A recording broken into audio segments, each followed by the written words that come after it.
오늘 이 새벽에 하나님께서 이렇게 주시는 하나님 말씀은 시편 108편 1절에서 13절까지 말씀입니다. 제가 봉독해 올리도록 하겠습니다.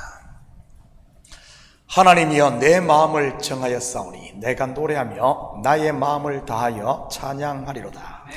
비파야 수고막 깰지어다 내가 새벽을 깨우리로다. 여호와여 내가 만민 중에서 주께 감사하고 온 나라 중에서 주를 찬양하오리니 주의 인자심이 하늘보다 높으시며 주의 진실은 궁창에까지 일어나이다. 하나님이여 주는 하늘 위에 높이 들리시며 주의 영광이 온 땅에서 높임 받으시기를 원하나이다. 주께서 사랑하시는 자들을 건지시기 위하여 우리에게 응답하사 오른손으로 구원하소서. 하나님이 그의 성소에서 말씀하시되 내가 기뻐하리라. 내가 세겜을 나누며 숫꽃 골짜기를 청량하리라. 길앗이 내 것이요 므낫세도 내 것이며 에브라임은 내 머리에 투구요 유다는 나의 규이며 모압은 내 목욕통이라. 에돔에는 내 신발을 벗어 던질지며 블레셋 위에서 내가 외치리라 하셨도다. 누가 나를 이끌어 견고한 성읍으로 인도해드리며 누가 나를 에돔으로 인도할꼬. 하나님이여 주께서 우리를 버리지 아니하셨나이까. 하나님이여 주께서 우리의 군대들과 함께 나가지 아니하시나이다. 우리를 도와 대적을 치게 하소서. 사람의 구원은 헛됨이니이다. 우리가 하나님을 의지하고 용감히 행하리니 그는 우리의 대적들을 밟으실 자이심이로다.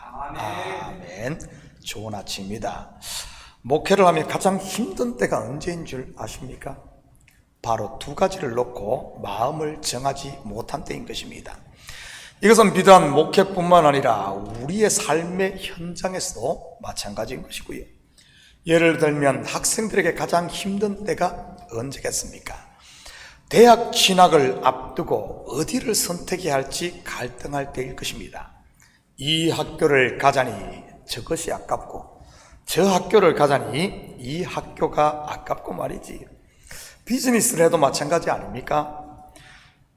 둘 또는 셋을 놓고 결정을 해야 할 때 말이지. 그래서 최고 결정권이 있는 사람, 즉 보스가 힘든 것입니다. 겉으로만 보면 우리 사장님은 아무것도 안 하고 노는 것 같지만 직원들보다 몇 배 힘든 것이지. 자기의 결정에 대해 자기가 책임을 져야 하니 말이지. 사장님이 아무것도 안 하고 놀아도 그 어깨에 지워진 책임감 하나만 해도 하루 종일 땀 흘려 일하는 직원들보다 더 많은 일을 하는 것입니다. 마음을 정하지 못하고 있는 것은 마치 양쪽에서 한 팔씩 잡고 잡아당기는 것과 같은 것입니다. 그러니 팔만 아프고 한 발짝도 전진을 하지 못하는 것이지요. 특히 신앙생활을 하면서 이 상태에 있는 것, 말 그대로 고통이요 죽음인 것입니다. 성령은 우리를 위 앞에서 당기는데 나의 옛사람은 뒤에서 잡아당기니 중간에 끼어 있으면 죽을 맛 아니겠어요? 오늘 본시를 보면 다윗 또한 같은 경험을 한 것 같습니다. 한번 볼까요? 1절입니다. 하나님이여 내 마음을 정하였사오니 내가 노래하며 나의 마음을 다하여 찬양하리로다. 1절에서 5절까지는 여러분 어디서 본 것 같지 않아요? 바로 시편 57편 부분과 겹치는 부분입니다. 시편 57편의 제목을 보면 다윗이 사울을 피하여 굴에 있던 때라고 되어 있습니다. 성경에 보면 다윗이 굴에 있었던 두 이야기가 소개되는데 첫 번째는 아둘람 굴에 있을 때요. 또 한 번은 그 후에 다윗과 그의 사람들이 굴에 숨어 있을 때 사울이 볼일을 보러 혼자 들어왔을 때입니다. 생리현상 말이지. 아둘람 굴에 있을 때는 정확한 영문도 모른 채 사울에게 쫓겨 피한 것이 바로 그 굴이었습니다. 그때 백성들 중 마음이 상한 자와 빚진 자, 억울함을 당한 자들 400명이 그를 찾아왔던 것이고요. 사울을 피해 굴에 있을 때가 바로 이때라면 다윗의 마음, 어떤 마음이 정해지고 확정되었을까요? 그의 머리를 짓누르는 질문이 why, 왜 아니겠습니까? 다윗이 누구입니까? 왕의 사위요, 그의 군대 장관 중 한 사람입니다. 한마디로 당시 이스라엘에서 가장 잘 나가던 사람이었지. 겉으로만 보면 모두가 부러워하는 그런 자리였고요. 그런 그가 사울 왕의 시기로 인해 죽을 위기를 당하고 쫓기는 신세가 되었으니 이해할 수 없는 것은 당연한 것 아니겠습니까? 얼마나 머리가 혼란스럽겠어요. 내가 무엇을 잘못했지? 왜 나에게 이런 일이 일어나는 것일까? 하면서 말입니다. 그러다가 아둘람 굴에 피해 한숨을 돌리고 그러고 있는데 그에게 몰려온 사람들 400명을 보면서 마음이 상한 자, 빚진 자, 억울한 자, 어떤 사람들이겠어요? 어떻게 보면 백성들 중에서도 가장 밑에 있는 참 축에 끼지 못하는 이런 사람들을 보며 그 사람들이 자기를 찾아왔다는 것을 보며 뭘 깨닫겠습니까? 현실을 받아들였던 것입니다. 현실을. 내가 지금 왕궁에 있는 상태가 아니라 내가 쫓기는 상태구나. 나의 위치가 여기구나. 자기 자신을 받아들였다는 것. 그러면서 그는 마음을 정돈했을 것입니다. 마음이 정해진 것이지. 사울이 볼일을 보러 들어온 굴에서는 어떻겠습니까?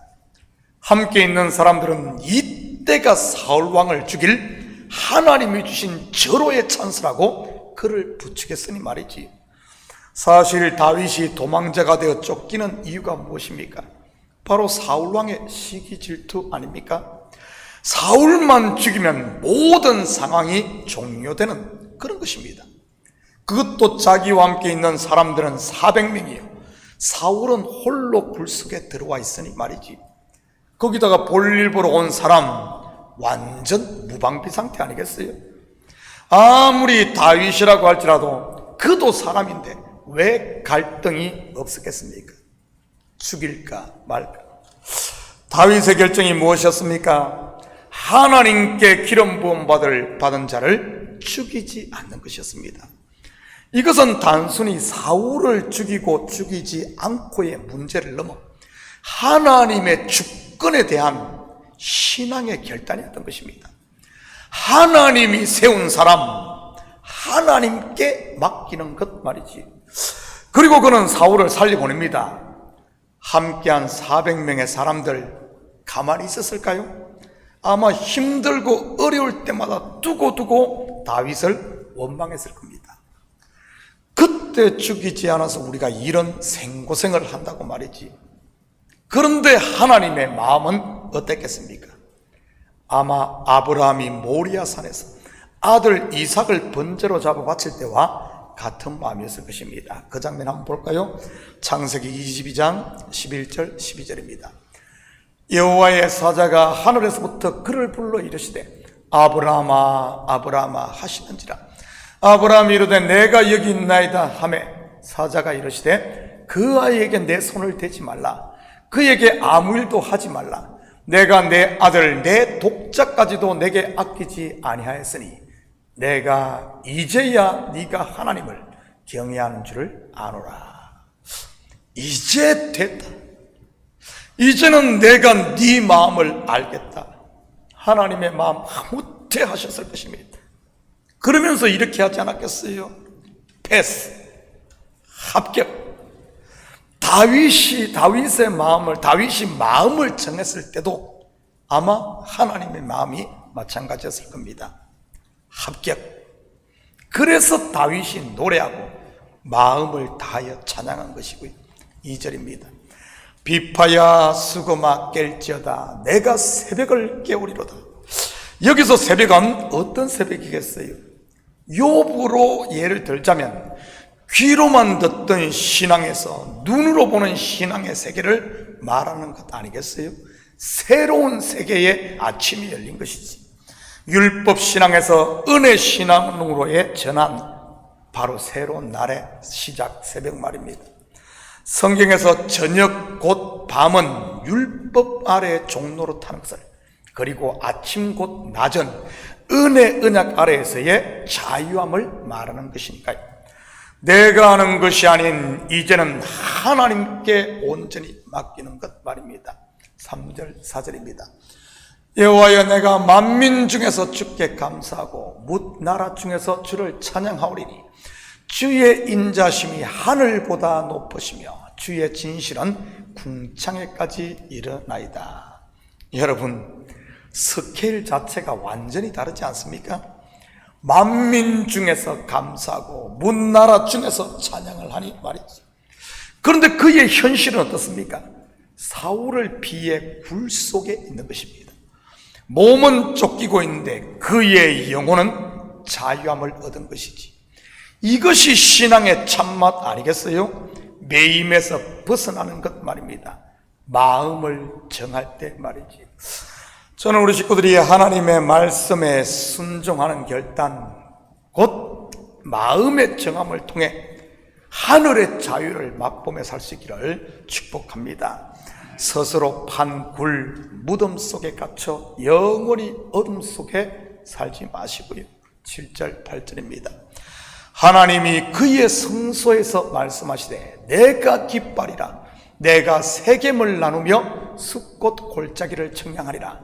길르앗이 내 것이요 머나스도 내 것이며 에브라임은 내 머리에 투구요 유다는 나의 규이며. 무슨 말입니까? 약속의 땅 가나안, 누가 이것을 이스라엘 백성들에게 주었다는 말입니까? 바로 하나님입니다. 다르게 말하면 이스라엘이 온전히 하나님의 소유란 말이지요. 저와 여러분 또한 하나님께서 아들의 핏값을 주고 풀 페이먼트를 하고 산 하나님의 것임을 믿으시기 바랍니다. 이러한 하나님의 소유된 상태를 신약의 사도들은 종이라고 표현을 했던 것이고요. 현대를 살고 있는 우리에게 종이라는 제도가 없기에 빨리 마음에 확 와닿지를 않습니다. 종 그러면 종업원 정도로 이해를 하니 말이지.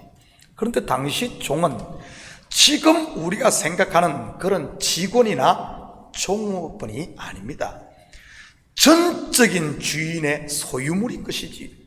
그래서 종은 자기의 것을 아무것도 주장할 수 없었습니다. 심지어 주인이 얻어준 아내마저도, 자기의 아내마저도 자기의 것이 아닌 주인의 것이요, 아내와 사이에 낳은 자식도 주인의 것이었습니다. 이스라엘이 바로 이런 하나님의 것이라는 말입니다. 이것은 지금 저와 여러분 또한 마찬가지인 것이고요. 이것을 잘못 오해하면 좀 거시기 할 수 있어요. 내가 종이라고 하니 말이지. 그런데 누구의 종이냐가 중요한 것입니다. 누구의 종이죠? 천지를 창조하신 만왕의 왕 하나님의 종인 것입니다. 그러니 그것보다 안전하고 확실한 것이 어디 있겠어요? 전능자의 종이니 그분께 모든 것을 맡길 수 있는 것이고요. 일찍이 이러한 사실을 깨달은 사도 바울은 로마서 8장에서 그 누구도 하나님의 소유된, 다시 말해 종된 우리를 빼앗아갈 수 없다고 선언했던 것이고요. 그 부분 한번 볼까요? 로마서 8장 38절 39절입니다.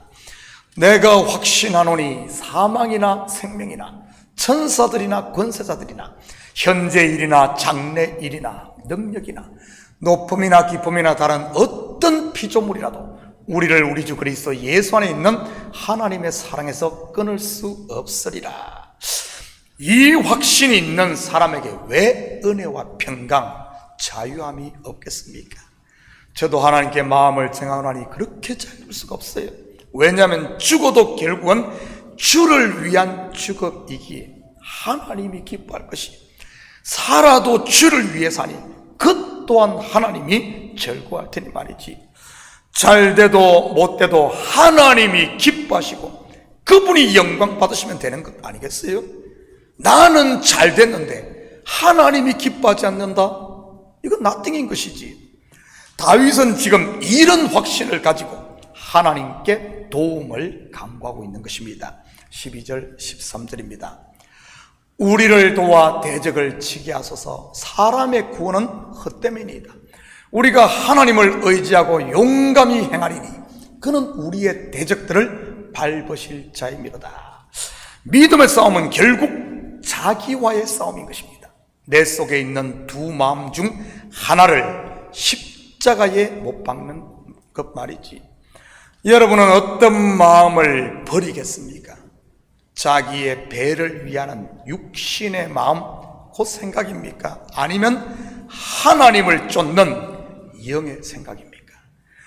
육신의 생각을 버리면 평강과 생명의 문이 열릴 것이요, 반대로 영의 생각을 버리면 고난과 사망의 문이 열리는 것이지.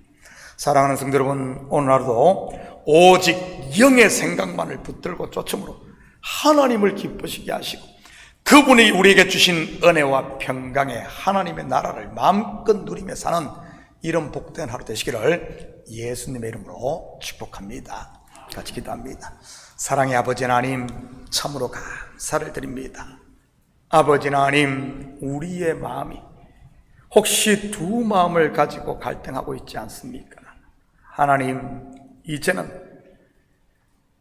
육의 옛 생각은 버리고 아버지 하나님 성령의 생각을 쫓음으로 하나님께서 복으로 주신 하나님 나라를 누리고, 아버지 하나님, 이제 우리의 삶이 우리를 사랑하시는 이 하나님의 사랑 실천하고 우리가 받은 생명의 복음을 전하며 사는 참된 그리스도인으로 살게 도와주시옵소서. 감사드리며 예수님의 이름으로 기도드립니다. 아멘.